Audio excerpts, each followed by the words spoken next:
أعوذ بالله من الشيطان الرجيم بسم الله الرحمن الرحيم قل هو الله أحد الله الصمد لم يلد ولم يولد ولم يكن له كفوا أحد كل نفس ذائقة الموت। আল্লাহ পাক রব্বুল আলামিন বলছেন, প্রতিটা জীবকে কিন্তু মৃত্যুর স্বাদ চাখতে হবে। মানুষ এই দুনিয়াতে যতই মস্তানি করুক না কেন, মালিকুল মউত যেদিন আসবে সেদিন তার মস্তানি ভুলে যাবে। মালিকুল মউত এসে বলবে, কোথায় তোমার সেই মস্তানি, যে মস্তানির দ্বারা তুমি তোমার তুমি বেঁচে থাকতে কত অন্যায় কাজ করেছো, কোথায় সেই শক্তিগুলো তোমার আজ বের করো। তখন সেই ব্যক্তি নিরীহ হয়ে পড়ে থাকবে, তার কোনো উত্তর পাওয়া যাবে না। তখন গর্জন মেরে আজরাইল বলবে, দেখাও দেখাও তোমার মস্তানিগুলো দেখাও। তুমি বেঁচে থাকতে কত অন্যায় কাজ করেছো, কত চুরি করেছো, কত ডাকাতি করেছো, কত না কিছু করেছো, আজ সেগুলো করে দেখাও তুমি, আমি দেখতে এসেছি। তখন সে নিরীহ মানুষের মতো পড়ে থাকবে। আজরাইল আসবে, সেই মুনাফিক ব্যক্তি যখন জানটা কবজ করবে তখন কতই না কষ্ট পাবে।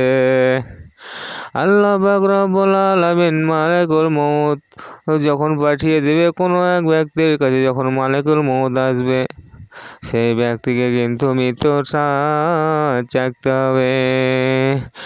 একবার আজরাইল নবী পাকের কাছে এসেছেন জান কবজ করতে এসে যখন নবী পাকের বক্ষদ্বয়ের ওপরে যখন সে আজরাইলের শাহাদত আঙুলটা রেখেছিল, তখন নবীজি বলেছিল, হে আজরাইল, আমি তোমার কি দোষ করেছি যে তুমি আমার বুকে 7টা পাহাড় চাপিয়ে দিয়েছো? তখন আজরাইল বলেছিল যে না, আমি আপনার বুকের মধ্যে 7টা পাহাড় চাপাইনি, বরং আমি আমার শাহাদাত আঙুলটা আপনার বুকের মধ্যে দিয়েছি।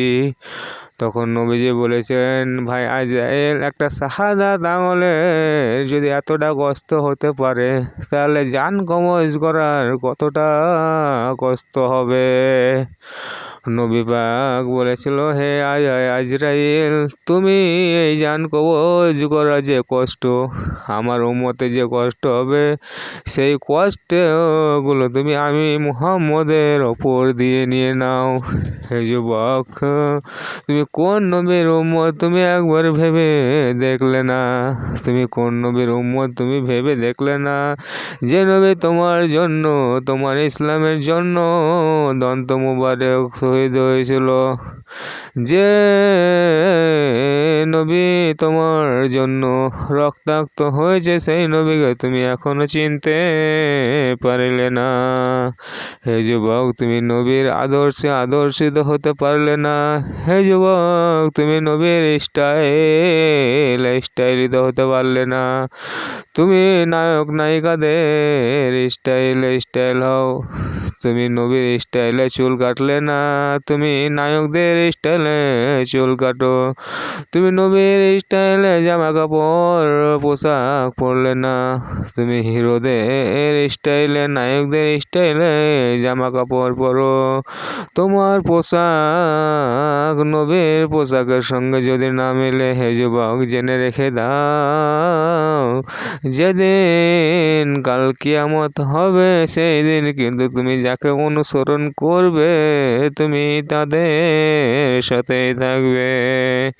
তোমার পোশাক, তোমার চুলের স্টাইল, তোমার পোশাক, তোমার আচরণ, তোমার ব্যবহার যদি নবীর সঙ্গে মিলে যায়, আল্লাহর কসম তুমি সেই নবী পাকের সঙ্গে থাকবে।